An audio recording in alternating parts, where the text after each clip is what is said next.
Germantown Multi-Speciality Hospital, Dr. Mir Jawad Zar Khan, National Award winner, Senior Orthopedic Surgeon and Director of Germantown Multi-Speciality Hospital। इनके साथ most senior and world experience doctor की team आपकी खिदमत में रहेगी।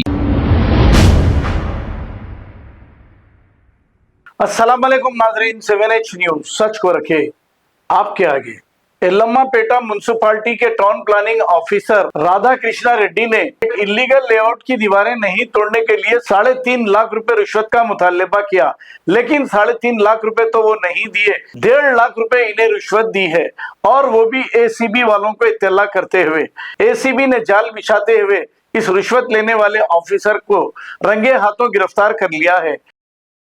Germantown Multi-Speciality Hospital, Dr. Mir Jawad Zar Khan, National Award winner, Senior Orthopedic Surgeon and Director of Germantown Multi-Speciality Hospital। इनके साथ most senior and world experience doctor की team आपकी खिदमत में रहेगी। Doctor Wasif Azam, doctor Bharvi Chandori, senior cardiologist और दीगर specialist doctor की टीम खिदमत अंजाम दे रही है। Robotic surgery, advance cath lab, MRI, operation theatre, ICU, 2D ultrasound and pathological laboratory की 24 घंटे इमरजेंसी सर्विस के साथ अपने तमाम अमराज का मुकम्मल इलाज करवाइए। Germanten multi speciality hospital, opposite to pillar number 150, Attapur, Hyderabad. Please हमारे चैनल को लाइक करिए, शेयर करिए, सब्सक्राइब करना ना भूले। 7H न्यूज आपकी आवाज।